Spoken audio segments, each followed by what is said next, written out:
Hey guys, good morning. It's Friday. Welcome to the huddle. I don't know about y'all, but I'm ready for the weekend. I'm ready. My God. It's a fake 3-day weekend for me, at least. And I'm sure we're doing the show Monday. I've got Yes, we are. show Monday too. So it's like, I'm excited, but I'm also like, except for the traffic that I don't have to deal with. I'm not, and then the Patriots play Sunday at 3:00. Thank God I can go to bed at a decent hour after a big win. There you go. Yeah, and although before we get going, because this was a huge thing last time, Rachel, you're wearing fur. How many furs do you? But that's You not and Aaron Andrews. It's not the same fur. How many furs do you own here? First off, they're not real. Okay. But they're still spectacular, right? There's a couple in my closet. Listen, guys, I'm a 36-year-old woman. I have a big closet and it's full. So, occasionally I will put I don't wear that much fur, just so anyone, if you're listening, Dan. I'm not a big fur guy. Okay. Maybe you should try this on and it'll change your mind. Yeah. Speaking of fur, right before the show, I had literally 3 deer cross in front of my window. So it's going to be a good day. I think that was a good omen. Now, Sean, is that double Navy? Do you have 2 Navy? No, it's a nice polo. This is the commemorative. This is a gift from producer Ronnie on my show. This is the Navy commemorative hoodie. So it's got the Navy on the other side, the Navy patch. This is it's not a uniform item. Don't get excited. It's just Navy is your favorite color. Do I remember that? 100%. Yeah. All right. It hides a lot. It's Fashion Friday, so this maybe so will be does a new black, segment. by the way. Yeah. I don't. Maybe it's because I'm fair skinned. I don't do as well in black. I'm a navy blue kind of guy. Hey, random question before we get into it. I keep seeing this 2016 trend where everyone's posting like top photos, and I started to go through it the last 24 hours because 2016 was a big year. Obviously, the election, conventions, debate. Yeah. Are you guys into this at all? I saw it, but I don't know what the purpose is. What is that? Why are people? I think it's like a 10-year flashback. Like you post a bunch of photos from 2016 because it's 10 years ago. But it was funny. I started talk about rabbit hole. I mean, there's so many great debate photos that behind the scenes photos that we were taking during that lead up to Donald Trump at the convention and then the election night. So I'm going to have a blast with this weekend. I might have like a 2016. Like, I don't know that I can do it in 10 photos. I don't know that I want to see the difference in my wrinkles from 10 years ago and now. So I'm gonna pass on that one. All right, let's. Rachel, I don't. I do. Don't look too close. Right. It's called makeup, Dan. All right, guys, let's jump in. Friday, fun day. We have a special guest today. Congressman Ro Khanna is going to be joining us in a few minutes. Progressive from Silicon Valley. He's obviously a rising star in the party, already a star, rising star. He is a star in the party. Very close with Sanders. Bernie Sanders, AOC, also has close relationship with some of the old guard, like Nancy Pelosi. And one of the things I like about him is he is one of the few Democrats who's willing to go on places like Fox News into sort of the lion's den when it comes to talking to other Republicans who he may disagree with. And so we really appreciate him coming on the show. And Can one I last just say, by the way, before we get going with Ro, sure. We always talk about Gavin Newsom had a great 2025. I think the person who may have had the second / equally the best 2025 as a Democratic 2028 candidate is Ro Khanna. There you go. Yeah. And by the way, one last nugget about him that I think is interesting. JD Vance, the vice president, was asked in an interview in December which Democrats he respects most. Khanna was on the list. So we'll actually talk to him a little bit about that. I just say this real quick since before we back in the day, I used to, when I lived on Capitol Hill and I'd walk to work, I used to walk a lot of mornings with Paul Wellstone, the former senator from Minnesota. And I was a Republican operative.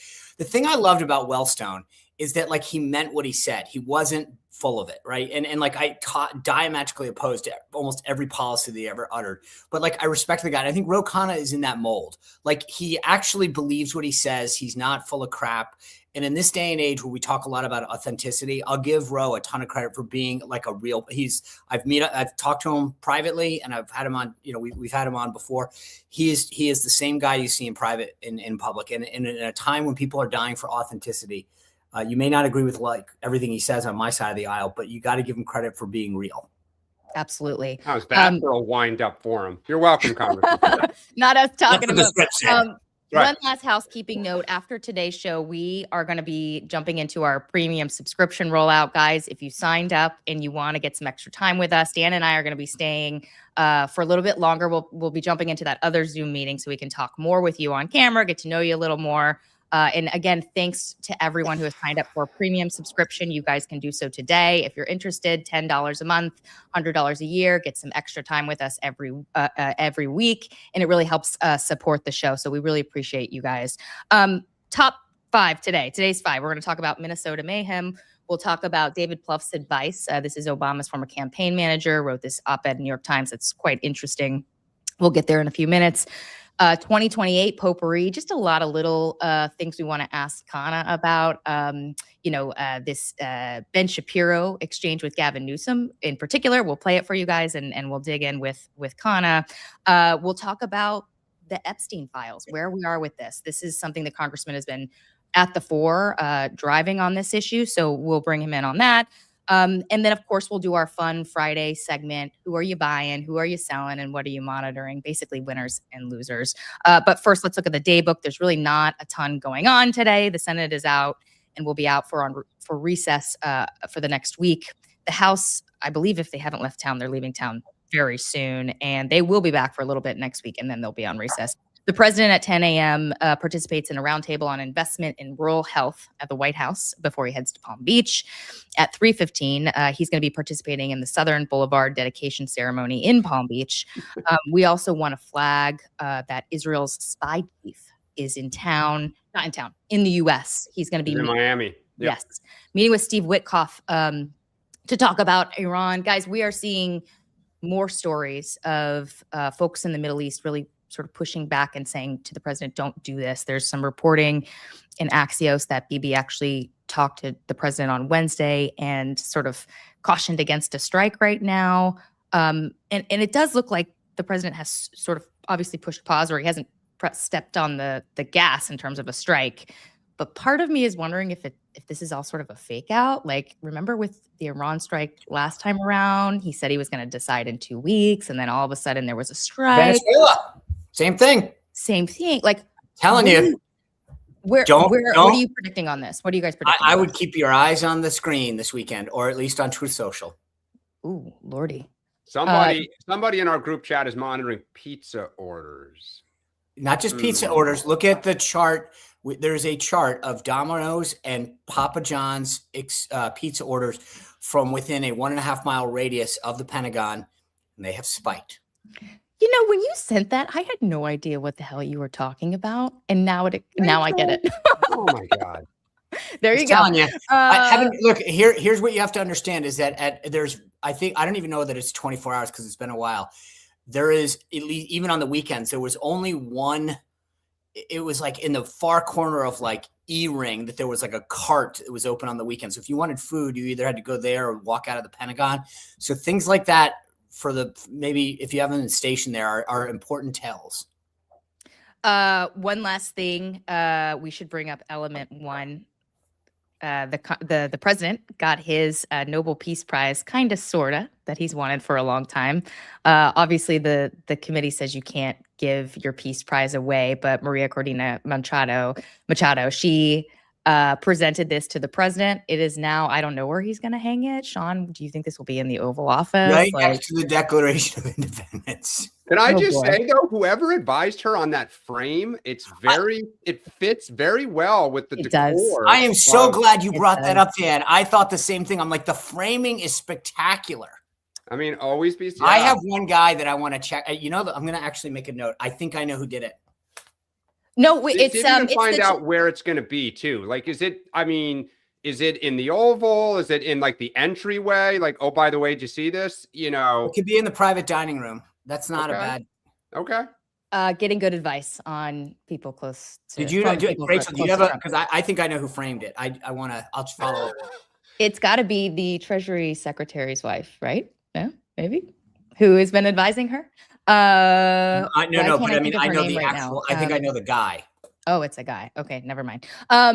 Okay, let's do a word from our sponsors first, and then we will bring in. Hey, Rachel, just before you get to that, because we're not going to talk about it. I do want to just flag that the Trump and a bunch of governors are announcing this electricity auction to deal with kind of the surge of AI.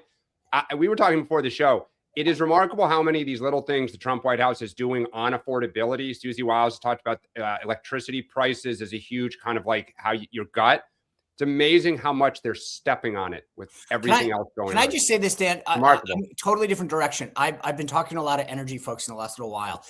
The dirty little secret about what's going on in our lack of ability to address the needs of what AI will bring energy wise. It's amazing. I think it's the biggest untold secret. We do not have the current capability to address it, and that's right. And he's got a bipartisan set of governors. It is red and blue. Yeah, no. Like, this is a national issue. Like we do not, issue. and there is a huge, there's a delta between when you can get online a lot of stuff, even, nuclear or whatever, and what the need will be in the interim. So it's a big deal. What he's doing today, I'm glad it's bipartisan because this is a national security issue. It's a really smart Trump move. Yep. Good flag, Dan. Good flag. All right, let's do a word from our sponsors, then we'll bring in the congressman. Yeah, look, there's one thing. We're going to get really comfy and close today with our guest. What I think we might want to do is bring him in with a bubble blanket from Cozy Earth, outfit him with some pajamas and joggers. If Congressman Khanna wants, we can have him use our code HUDDLE at CozyEarth.com. If he's looking like that guy's got to commute back and forth to California all the time. And I gotta say, if I were getting on that flight, I'd want a pair of Cozy Earth joggers. I don't know. Sometimes he probably takes the red eye, maybe the pajamas, an eye mask. Congressman, I will personally help you use the code. If you go to CozyEarth.com, HUDDLE. If you're a commuter, if you're going to be sitting around watching football, gathering with your family like Dan did, get the bubble blanket, take a shower and get out of the shower with the luxury towels. They're amazing. Again, the whole Spicer family got outfitted at Christmas time because there's something for everyone, including yourself. So go to CozyEarth.com, use code HUDDLE for up to 20% off site-wide, and then just thank us. Sean, do you put on pajamas on red eyes? I don't change. I mean, not on red eyes. If I'm going overseas, if I'm going overseas, like not to Europe, but if I've done some long ones, and then I'll change into like sweatpants or something. Okay, sweatpants are pajamas. Oh yeah, I digress. 100%. You guys ever see that Reagan photo where he had the shirt and tie on, but he would put sweatpants on when he had long flights, and like there are photos of him with tie, starch shirt and sweatpants. They're like it's like the modern equivalent of doing the home studio where you're wearing shorts. Yeah, exactly. All right, let's bring in the congressman right now. Hey, there he is. I'm a little nervous with that setup. I mean, anytime people say nice things before the interview, I'm waiting. You've been around the block. No, it's true. I think there's not a lot of folks on the right talking to folks on the left these days, and it's good to see. So And you had an amazing 2025, or you had an amazing 2025. Where are you joining us from, by the way? Are you in your office or are you? Look at the wood. That's Longworth, if I'm not mistaken, correct? Cannon. Sorry. Close. Third floor. Oh, you're down from 5. That's a big deal. I started out in 5, when I was first in Congress, and they don't have elevators that could go to the 5th floor. So half my constituents couldn't find the office. Oof, that's a little brutal. Or a blessing. Okay. Let's jump in. We've got to start with Minnesota because obviously that's where the full nation is focused right now. And, you made some news earlier this week, Congressman, because you did this video where you called for the arrest and prosecution of this ICE official who killed Renee Good. Now, I just want to say, first of all, I would say probably a majority of our viewers, disagree with that. I think the three of us have come out and talked about this too. We would disagree with that as well, even as we say this was an awful tragedy. But, this officer, he'd been sort of attacked by protesters before, or at least once. There was this reporting that he was sort of dragged by a car 50 yards, had 30 stitches, and that the situation, when you look at this video, was clearly hairy. I guess I just want to start talking to you about that video you made where you said, he should be prosecuted and arrested. Is there any part of you that looks at that video and says, okay, this guy, might have been fearing for his life and this could have been out of self-defense?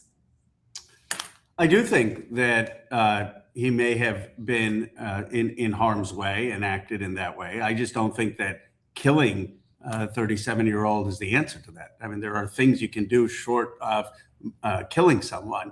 You have to use the least necessary force in a situation. And part of this may be not having de-escalation training. Part of it may be not being overseen by justice. The other thing is, I didn't say put him in jail. I said arrest him and prosecute him. And of course, if he has self-defense arguments, he should have due process in doing that.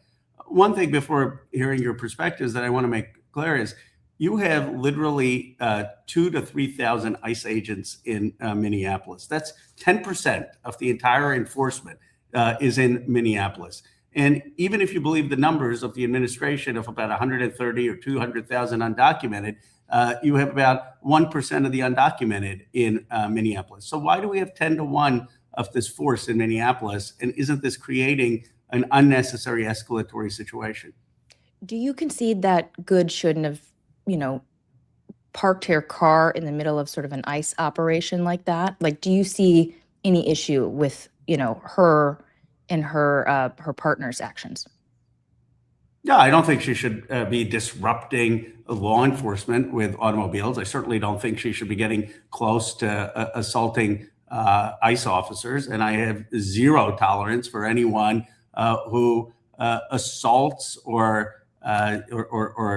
puts ICE officers in danger or physically is impeding law enforcement. That's very different than peaceful protest. That said, I don't believe that capital punishment is the answer for that, right? I mean, one could have a view that Good should not have been with the car, with the officer, and still have the view that the officer shouldn't have shot her to death.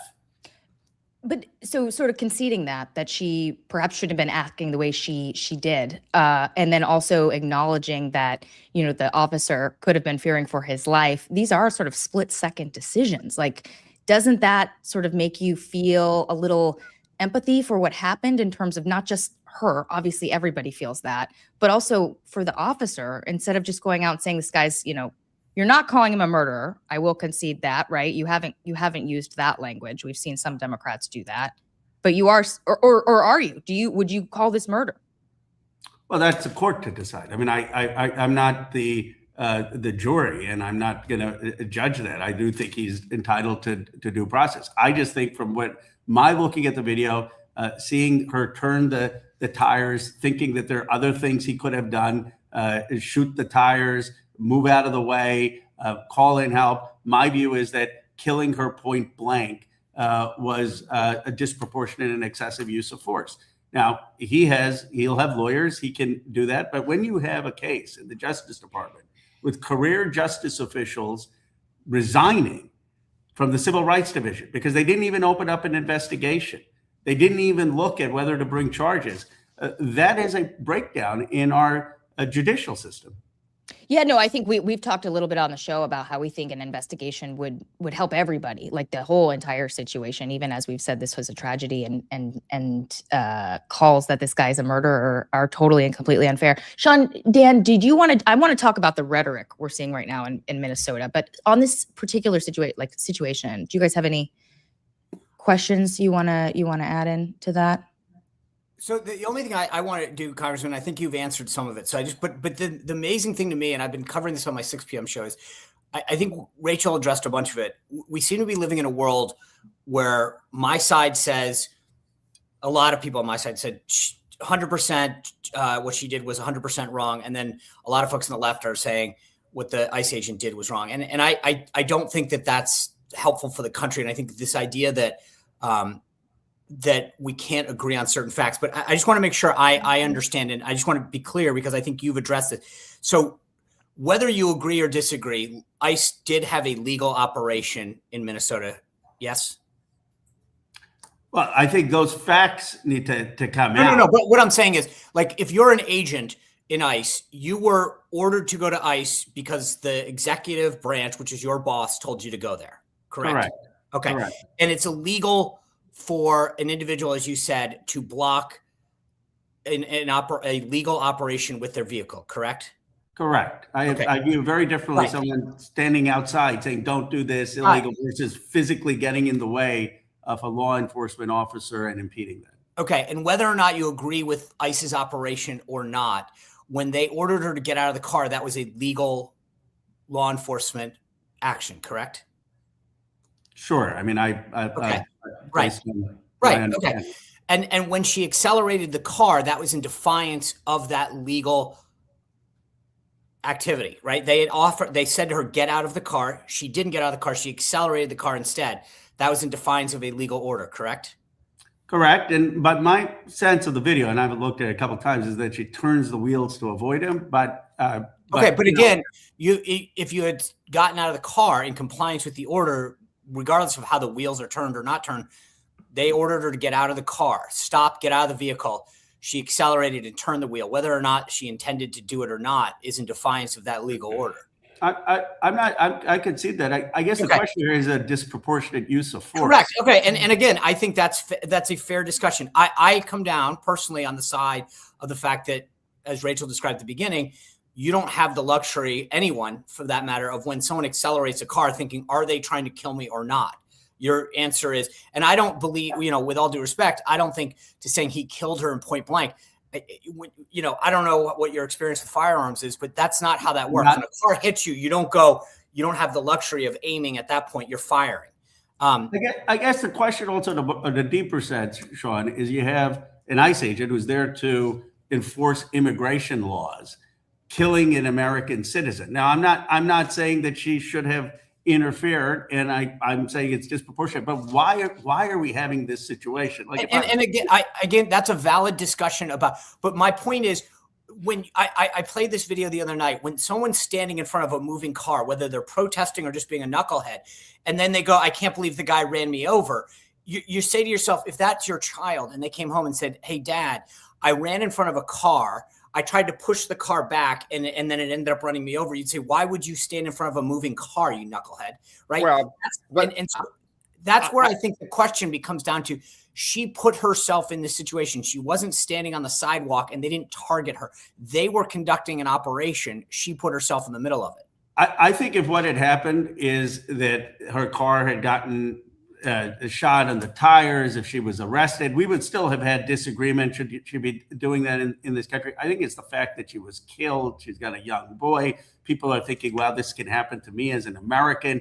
And most people see her as protesting. Now, yes, it went too far, but they're saying, why are American citizens being killed or detained in some cases? But isn't the answer? Well, I think that hold on, Dan. Let me I just want to clear this up, because I think if she was being targeted, if they went and yanked her out of a house, I would be 100% on your team and say, wow, that shouldn't have never happened. And do you acknowledge that is happening to some Americans? But you're asking when an American citizen puts themselves in the middle of any situation, regardless, if that was not ICE, if that was Bob or Susie Smith rolling down the streets of Minneapolis in a car and someone stood in front of it, it doesn't matter. Like, she put but Sean, you know what? The American people agree with Roe because overwhelmingly they don't like this.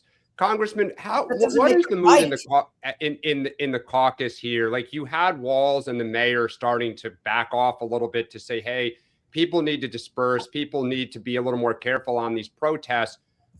What is the feeling in D.C. right now within the caucus? Emotions have run hot this week. The emotions are very high on ICE. Look, the politics of this has totally changed from us being very much on the defensive on immigration, but believing it was one of the reasons we lost the election, believing we didn't do enough to secure the border, to people seeing the way ICE has been operating, the way ICE is treating detainees and saying, this is horrific. And I think this can't be viewed in isolation. I mean, this is not an ICE agency that has been conducting itself perfectly constitutionally. And then you have this incident where, there is a disagreement over facts. This is a situation where multiple Americans have said they've been stopped, they've been detained, they've been harassed. It's a situation where people feel that even if you're an immigrant and undocumented, their rights are being violated. I think most Americans don't like it. They didn't like how the Democrats did things in candor. They didn't like the fact that we let in as many people who were undocumented. And one of the reasons Trump won is he said he was going to secure the border. And they don't like how ICE is operating with Trump. And they kind of want common sense, and they haven't gotten it from either parties. So can I ask this? Hold on. I just want to. So I think that's a very good political setting, right? Democrats went too far on one end, and at least image-wise, there's a problem right now on the Republican side. Okay, so let's just say hypothetically, we want to solve this problem. And Team Trump says, hey, we won an election because we campaigned on getting people out of the country illegally. And the Democrats say, yeah, but now ICE is going too far. What is the solution that says, how do we get people who are in the country illegally out and yet not go too far? So the first is to focus, actually, in my view, on violent criminals and people who committed violent crimes. The amount of people I can tell you in the Latino community, some who voted for Trump, who said, yeah, but I thought he was going to go after the bad guys. I didn't realize that he was going to come after my cousin or my uncle, is innumerable. And I think that the view is that he's going beyond just the criminals. And that's Stephen Miller's view. He's saying, I want 2,000 to 3,000 out. Now, I visited a California City detention center, and regardless of your view on what should happen to undocumented immigrants, it was appalling. There was a guy with a broken nose, no medical treatment, blood in his urine, no medical treatment. By the way, the warden I thought was perfectly reasonable. I had a 2-hour tour. He wanted to uphold the standards. I don't blame him. So why is this happening? Because we're pushing so many people into these facilities at Miller's order of 2,000 to 3,000 a day, and we don't have the resources. We don't even have the judges to voluntarily deport them. Let's just one last little quick thing, because we want to keep moving to other topics. But where do you come down on this notion of defund ICE? I mean, that's obviously, there's a resurgence of that right now with congressional Democrats. Do you think the party should draw a hard line on this when it comes to the government funding deadline at the end of the month? Well, we need to have immigration enforcement. That's what ICE is. I believe it should be under the Justice Department, not under Homeland Security. That's how it was prior to 9/11, and have oversight. But, obviously we need to enforce. There has to be someone functionally enforcing the nation's immigration laws. I mean, otherwise, who would do that? Now, I don't think that we need the massive increase in the funding, and that's what the debate is on in the end of January on appropriations. I mean, they took $150 billion more in terms of the appropriations for ICE at the expense of people's health care. And you see what ICE is doing. And I don't think that they should have had that additional funding. Let's talk about David Plouffe's New York Times op-ed. The campaign manager for former President Obama and advisor to Kamala Harris. He has a new opinion piece saying that Dems need to win. Then if Dems want to win, they need to overhaul their brand and agenda by electing new faces and new leaders. He says right now, Democrats have no credible path to a sustained control of the Senate and the White House. Do you agree with that? I'm going to answer the question, but David Plouffe, and I have a lot of respect for him. It reminds me of this anecdote with Michael Hooley. Michael Hooley won New Hampshire for Bill Clinton in '92, and he helped carry. And I went and said, Michael, how did you pull that off? How did you get Clinton, after all this Jennifer Flowers and all, to win New Hampshire? And Hooley says, well, let me tell you something. Bill Clinton knew the two things, an airplane and a microphone, and the rest of us came along for the ride. The amount of people's careers that Barack Obama made as a singular talent is immense. But I say that with respect for Plouffe. Look, I agree with Plouffe's central message that we need a good jobs message, low cost of living message, understanding technology and AI and how that's going to work for all of us, not for a few. I also was one of the first people to call for Chuck Schumer to step down. When you look, we can argue all the details, but when you look at Chuck Schumer on TV, do you think that's the future of America? I mean, yes, 100%. No, it does. Now, Hakeem, I feel very differently. Obviously, I'm in the House. I feel differently, but he's winning. It's like, when you take out Brock Purdy for the Seattle Seahawks game, like why make a change? We're going to win. We're going to win 25 seats. And the same thing I say about Brock Purdy, which is kind of he's unflappable, is what I say about Hakeem. He's calm, he's cool, he doesn't have the same necessarily delivery style as some of us progressives, but he's got a caucus that complements him, and he's been a good leader, and he does look like the future.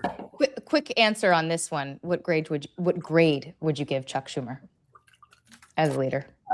I'd give 2 grades. What grade would I give Chuck Schumer as a legislator over his 50 years? An A. I mean, we wouldn't have had the Inflation Reduction Act, the CHIPS Act without his leadership. What grade would I give him as the face of our party now? A D. I don't think. Here's our fundamental problem as Democratic Party.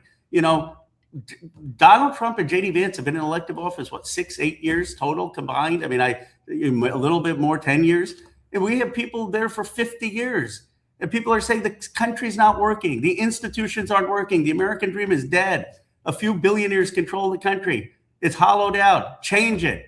How do you make that message? How do you say that, yeah, they screwed up, we have a better vision, if you've been part of the system for 30, 40 years? Congressman, on that front, one of the big things in our party, in our caucus, is seniority. When I look at the dais on a lot of committees, people have been there for so long. Where do you come down on seniority and making people, kind of earn it? I think it's a factor, but it shouldn't be the only factor, and it's changing. I mean, Robert Garcia, for example, not senior, he's junior to me. I think he's only been there a couple terms. I believe he's done a fabulous job on the oversight committee as a younger member, and he overcame seniority. I mean, the politics better than me. There's a reason that there was seniority. I mean, it was very hard for someone who was black in this country to win statewide office. Their power up was through the congressional system. Many of them have achieved positions finally of influence, and there's a legitimate reason for that, but it can't be the only factor. And I do think the Democratic Party is coming to a balance with that. The other thing is that one of the things, and not to be too much on Hakeem, one of the things that he's very confident on is, if you look at the amount of TV that AOC has, or I have, or other people have in the caucus, it's probably more than Hakeem. I mean, the guy is a very secure leader. He's fine having people in the caucus be out there and be the spokespeople. And I'm less concerned about who the committee chairs are and more about who our voices are on podcasts and television and who's the face of the future of the party. Which is probably what's your district like? Just roughly, like what's the Dem plus on your district? It's high. It's about 25 points. Right. So you don't need to go do the media you do, right? I see you everywhere. Why do you do that? Like, what's the message that you bring to your caucus to say, I see you on Fox, I see you everywhere? The normal old school model would be, hey, cater to the left. Don't worry. Don't make mistakes. What makes Ro Khanna want to go out there and speak to audiences that aren't natural for the Democratic caucus? One, to learn. And I don't say this. I say this because I did this starting as a freshman member of Congress. I didn't have some grand plan as a freshman member of Congress when I went to Hal Rogers' district in Paintsville, Kentucky, when I went on a podcast. And, I take a different approach. I was just on Hannity last night. I saw it. And I take a different approach. Some people want to go on there and want to school the host and, then get the clip. And I'm sure there's some times I try that. But I just want to come off as saying, okay, he's reasonable. He listens. Okay, where are things? Where are my blind spots? What am I not understanding? Right. So Hannity starts with, can you name the 3 people who were killed, who were killed by people who were undocumented? And I said, I know the 3 people. I couldn't name their names. Now, it was a gotcha question, but what does that say to me? Well, there's an emotional. We say Renee Good. There's an emotional value to that. There's an emotional value on the other side of people who have been killed by those who are undocumented. I need to understand and appreciate that emotional value. And some people will come in saying, Hannity just interrupted you. I come out thinking, okay, what do I need to understand? What do I need to learn? What can I do to be a better public servant for this country? And that's how I was on the Epstein files, because I was talking to a lot of people. And so, I'm not sure if that's the best style to No. I think it's fascinating. I give you kudos. Great answer. We need more of it. We need more of it in this country. And we're going to get to Epstein here soon, but we got to dive into 2028 a little bit. Gavin Newsome found himself squirming in Ben Shapiro's chair. Let's take a look. No. Ben Shapiro was in his chair. Okay, I'm sorry. That is not an. That's even better. That's even better, actually. Amazing. Okay, let's pull up this clip. Element 2 have now been dragged into this conversation. Some dragged, some run with flags waving into the conversation. This notion of genocide. Yes. Yeah. I mean, look, Israel did not commit a genocide in Gaza. There is no standard by which Israel committed a genocide in Gaza, just on a factual level. Just as a legal and factual level. Yes. Yeah. What is your opinion of this? My opinion is, I understand the tendency for people to make that, to assert that. Why? On the basis of the images and the proportionality.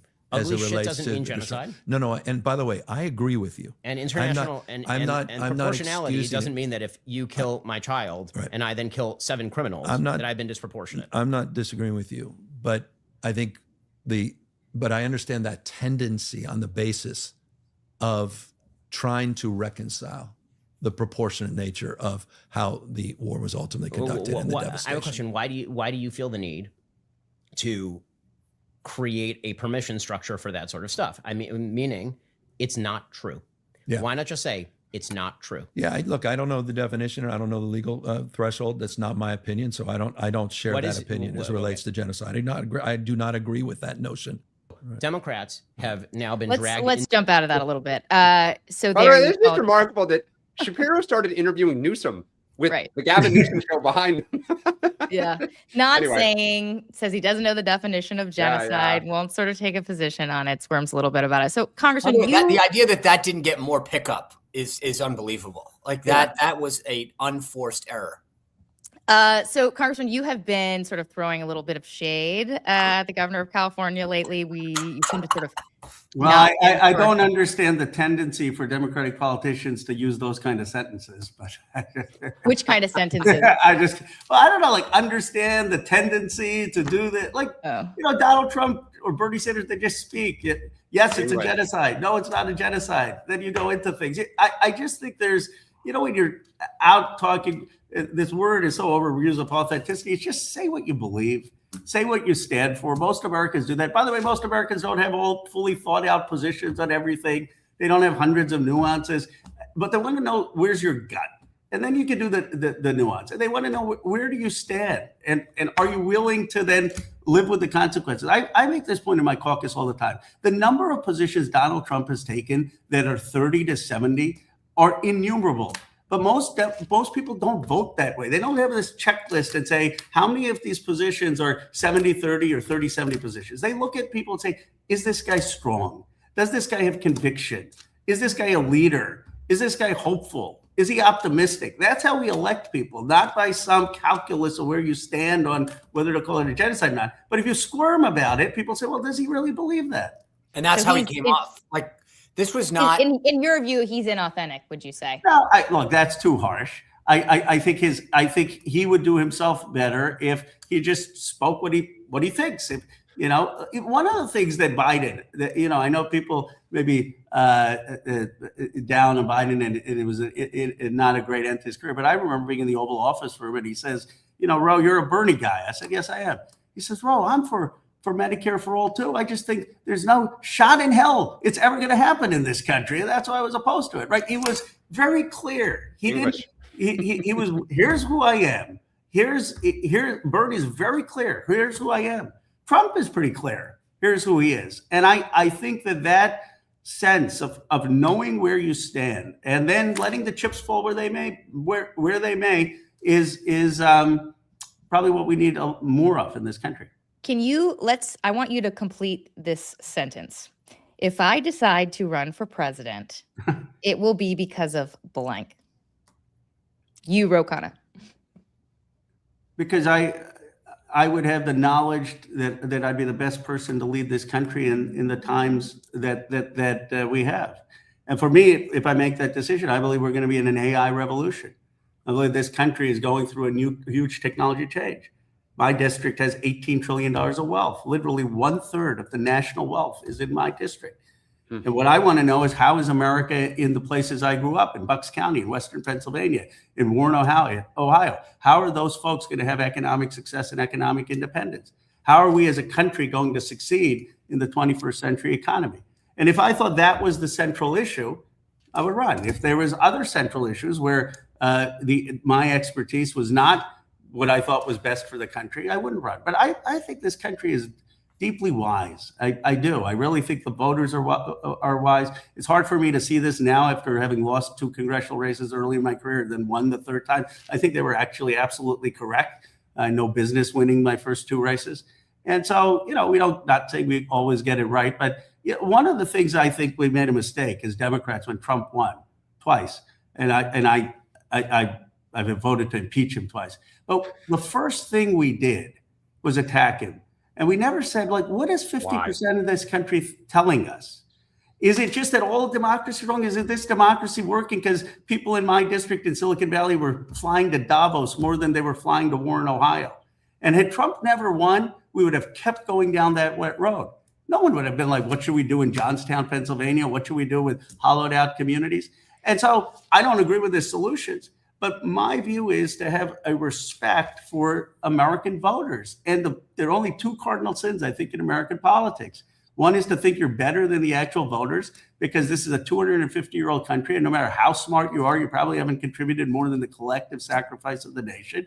And the other is to not bleed a deep love for this country, which people can smell out after months of getting to know you.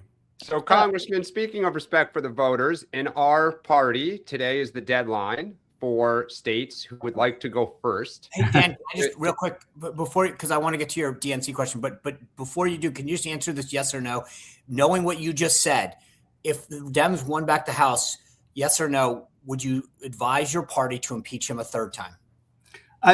Yes, you can have accountability, but one can have accountability with also putting a forward-looking vision at the same time. So, Congressman, their states are jockeying to go first. You may or may not be a candidate. Do you have a point of view on what state should go first? I don't. I mean, I think they should. Answer? I think there should be smaller states where you have to campaign, where you have to be in people's living rooms, where you have to really earn people's trust, where you can't just flood the media to try to win. And it should reflect the broad base of our party. That there should be people from all different parts of our party. But I think the early states that are part of the consideration, in New Hampshire, South Carolina, Nevada, Michigan, I mean, there could be others, but those seem to be reasonable. What the order is, let's see. You've been at the fore of, the whole Epstein saga for a very long time now. And I think a lot of people, both parties, very much appreciate you pushing for the release of those documents. But you have been critical of the president for not meeting that December 19th deadline to release everything. And you've said that Pam Bondi, the attorney general, should be held in contempt.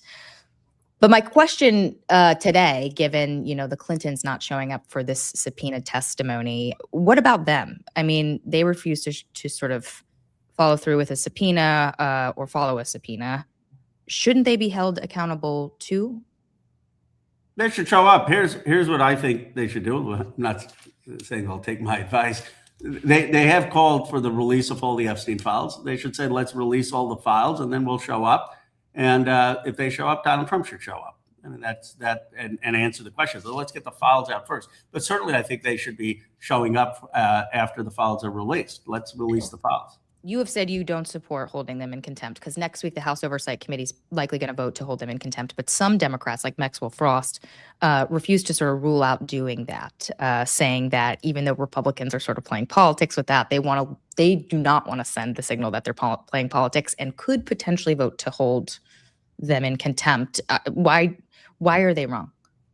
I'm not looking at what the signal is politically. I'm just looking at it from a matter of a principle. I think the president should come in and testify, but I think it should be after the Epstein files. Now, if the files are released and he's still not coming in and testifying, then I think that there should be consequences. But right now, he's saying, he's given written statements, and hasn't ruled out that he would come in and testify to the committee. So I think that would be at the best premature. And the second thing is, look, we didn't hold Trump in contempt after he didn't come in January.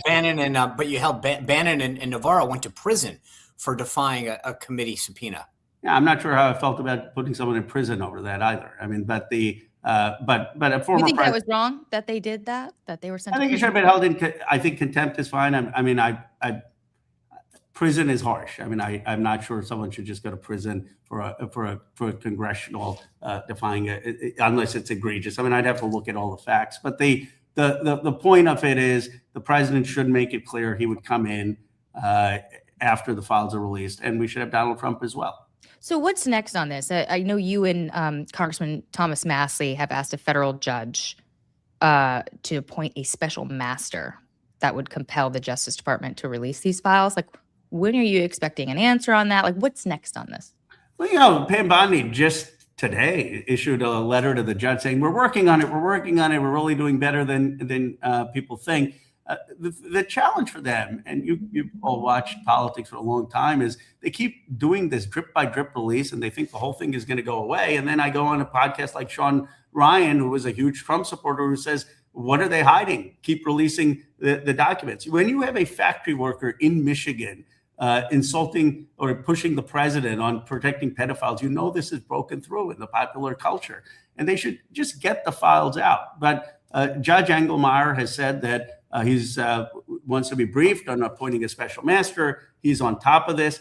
There are a few documents. I'm less concerned about how many documents get released, but that the key documents get released. The survivor statement to the FBI about who the other men were that were involved, and these prosecution memos. And I think the reason this has resonated so much goes back to our earlier discussion of why Trump won. I mean, Trump said these elites have screwed you. You know, you go and you get a parking ticket, or you get a speeding ticket with a camera, and you don't pay them, and your car is going to get booted. But here you've got a group of people flying around, going to an island, covering up for the rape of underage girls or participating in that, and they have no consequences. I'm going to expose them. And that sense of elite impunity is at the heart of a lot of why a chunk of MAGA voted for him, and he's betraying that. I want to move to our sort of winners and losers segment here in a minute. But before we do that, just a few miscellaneous questions that, the three of us were sort of thinking as we were sort of prepping for this with you. I mean, I mentioned at the top that you actually, JD Vance has said you were one of his favorite Democrats. You actually have a relationship with him of some sort, right? What can you tell us more about what that is, number one? And number two, Republicans did a really good job of defining Kamala Harris when she was vice president as someone who couldn't handle anything, sort of attacking her before she even became the front runner for 2024. Do you think Democrats are doing enough right now to go out and define JD Vance, who's likely going to be the nominee, or should they be doing more? No, I think he's defining himself. I don't know if how much more we need. What do you mean by that? Well, I mean, it was the two things I remember about him is sort of yelling at Zelensky, and now he's at this press conference championing the cause of this officer. I'm not sure. I think he has views that are outside the mainstream, and I don't think he has necessarily the same ability as Donald Trump to connect with some of the groups that Trump did. But look, let me say something honest and positive. I have a lot of respect for Usha Vance. I was for a year in Munger, Tolles and Olson, where she worked. I got to know her when she came to Washington, D.C. I don't think she had any idea that her husband or she was going to be thrust into the spotlight 2 years later. She's got a young family. Like me, she's of Hindu faith. I think the attacks on her are disgusting in terms of people going after her faith. I think the attacks on Vice President Vance in terms of what his relationship is with his wife are out of bounds. And frankly, as an Indian American, I think it's wonderful that we have an Indian American second lady. I also think that JD Vance is someone who thought about ideas. He thought about places like Middletown, where his grandparents, I think, worked at a steel plant.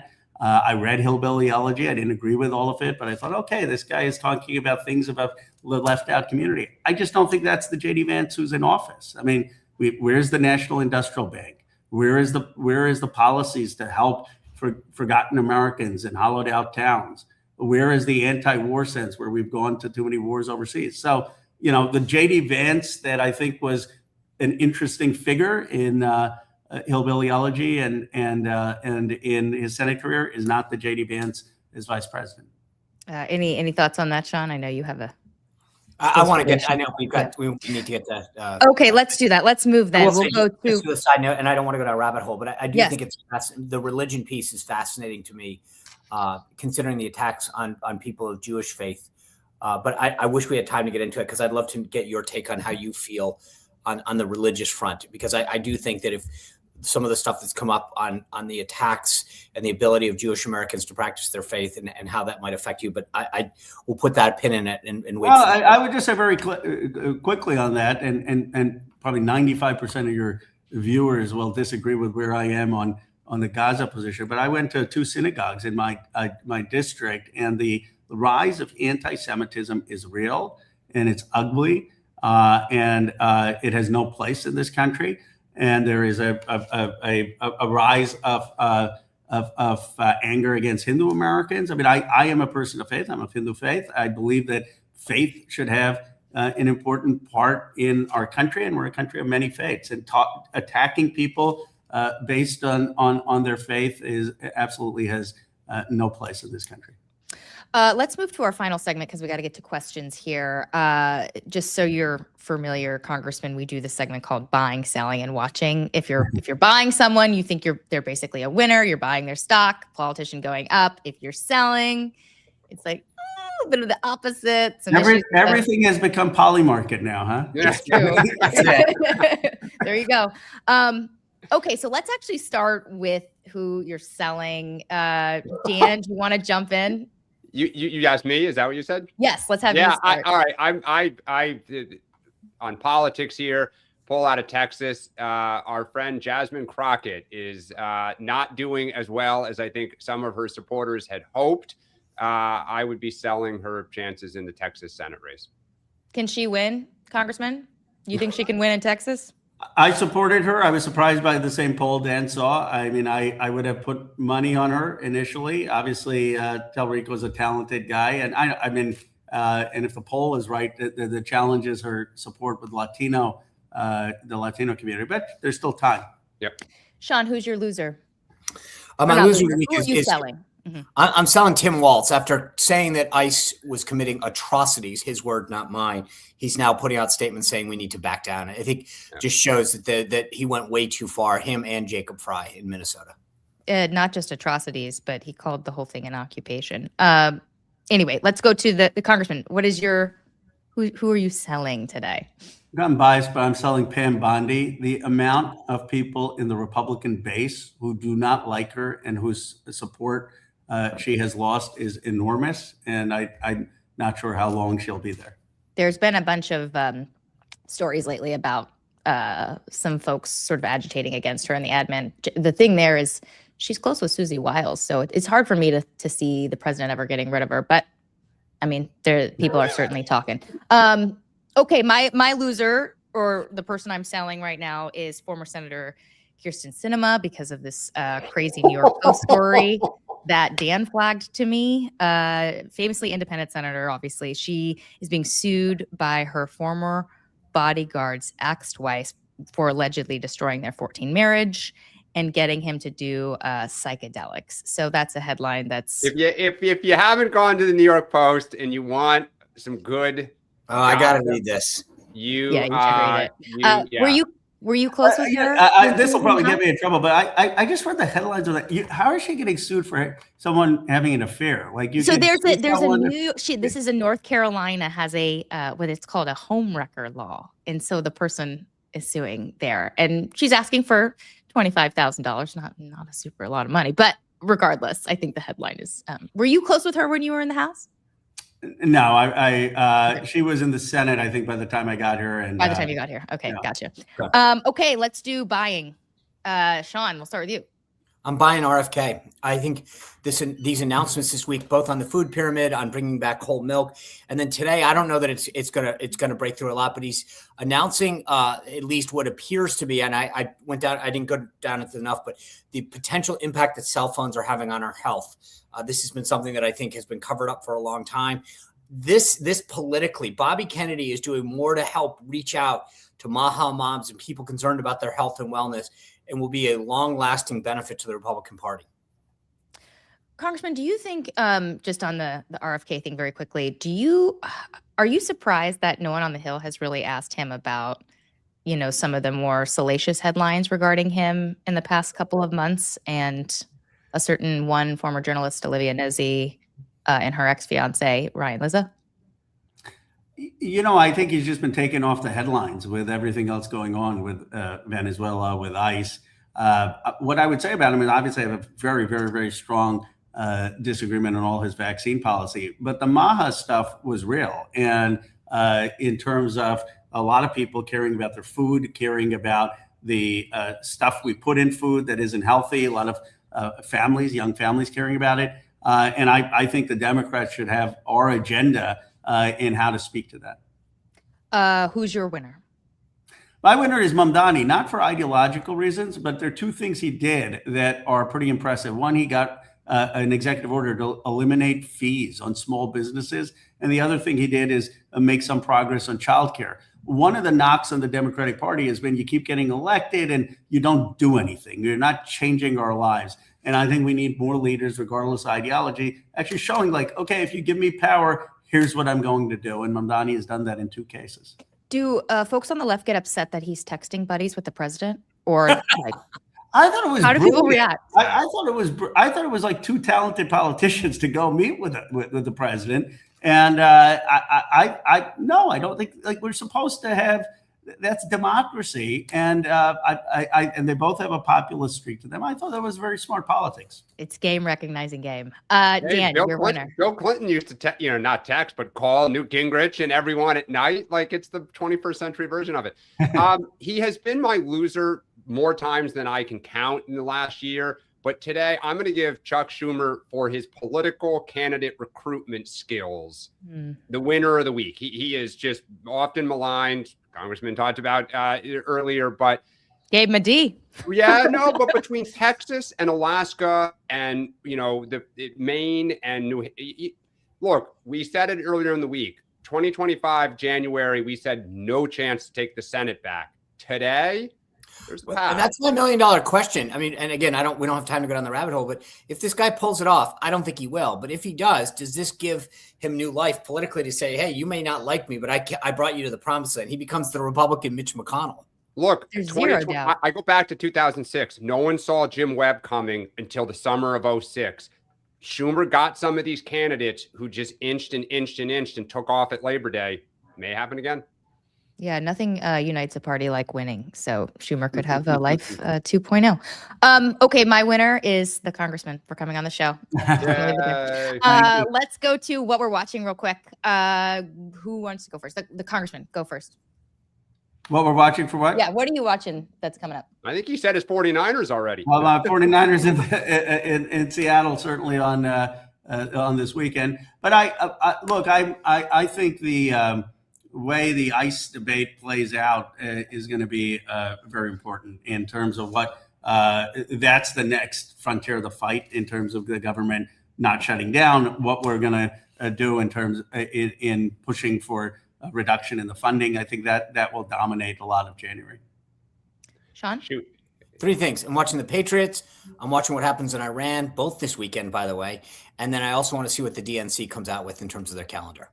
Oh, yeah. That's a good one. Well, the congressman took a little bit of what I was going to say, which is I'm watching the Democratic Party on ICE funding because I believe for the first time in 3 years, have some momentum on the immigration issue. And I think if we divide and it really gets ugly about defunding ICE, we could lose that momentum. Yeah, that's going to be a huge talker for the next 2 weeks before this government funding deadline. Watching, I'm going to be watching the Clinton contempt thing next week. I guess I'm curious, how far the Republican Party is going to take this. The president, the administration has shown that they are not afraid to go after the president's adversaries here. I mean, you saw what happened to Steve Bannon. Do they, take this to that level? I don't know, but I guess I wouldn't be surprised given what we have seen so far this year. Okay, it's 9:29. We have to let the congressman go, but we are going to take some questions. Congressman, can I ask you one quick question, though, before you go? I had one thought on Minnesota that I didn't get to, that it's just based on your how you described it, because it sounds like, I don't want to put words in your mouth, but do you believe that Renee Good was well, let me just put it to you this way. Could you rephrase what you said happened to Renee Good? Do you think that you said that he shot her in cold blood? Phrase, like, what did you think happened to her? Well, she was shot and killed by. Okay, but I think about this in the context of Ashley Babbitt after January 6th. Was she shot and killed point blank too? She was, yeah. Right. And I have not looked at all of those facts. I mean, if those, obviously she shouldn't have been there in writing. But if there was a case that there was disproportionate force, that should be investigated. I mean, that is. I am not for the disproportionate use of force, even if someone breaks the law or violates the law. And that's been this country's a tradition and heritage and what makes us so a strong democracy. Okay. Thank you. Thank you so much for coming on, Congressman. We really appreciate it. You're our second lawmaker who has joined since. Oh, who was the first? Eric Burleson. Burleson. Oh, great. From Missouri. Yeah. So well, I enjoy the show, and I see your clips on the on my feed. So awesome. Thank you, Congressman. Thank you. Appreciate it. You'll see more now. Thanks so much. Thanks so much. Guys, stick around. We'll take a couple questions before we jump off. I know it's 9:31, but let's bring up a few.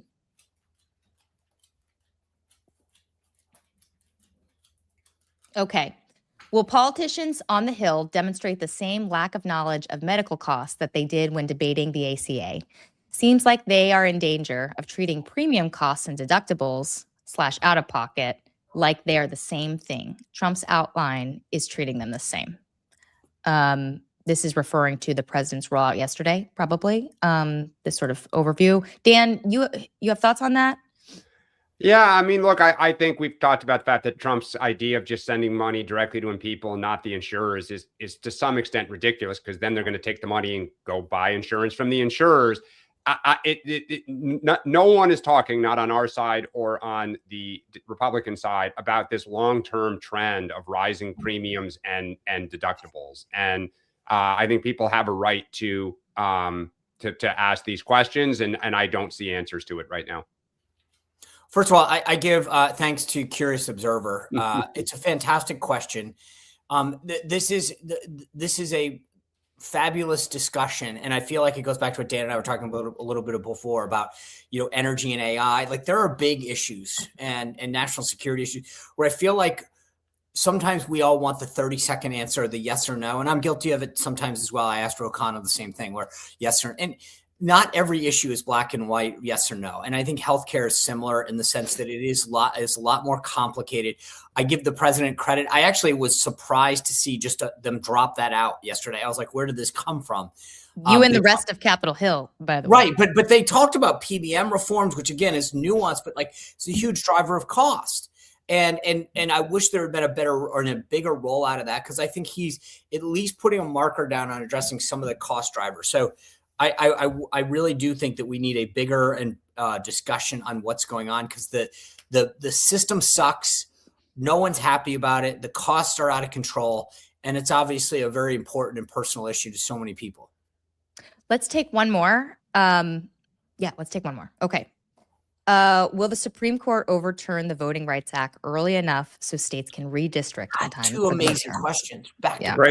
Great question. I mean, we just don't know. There are rumors it could be next week. Certainly, if it were next week, that would be interesting, because some southern states' primaries are in a couple weeks. So, they would have to try to pull the plug and potentially delay them. Great question.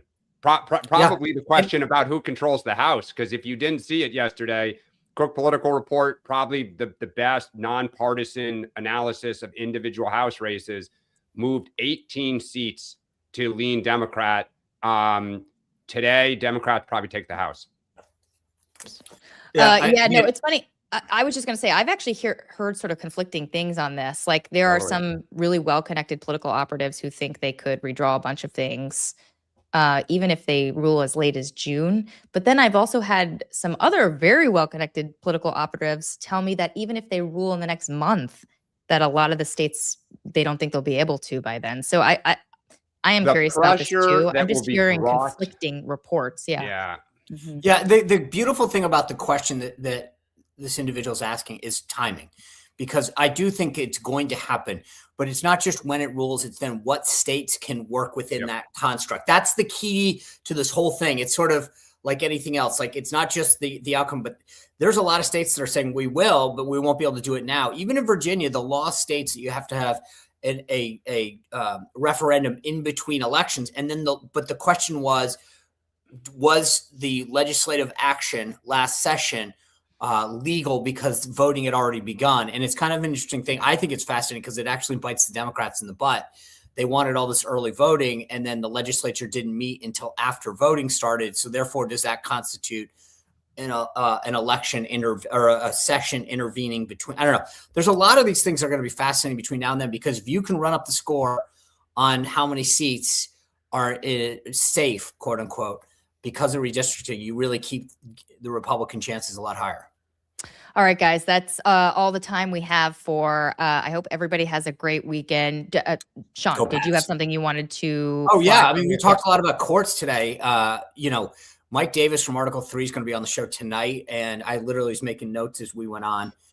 So we're going to break down everything the court has addressed, the rulings and what's expected, and then the cases that it's expected to hear, like birthright citizenship. So we'll get into all of that tonight at 6.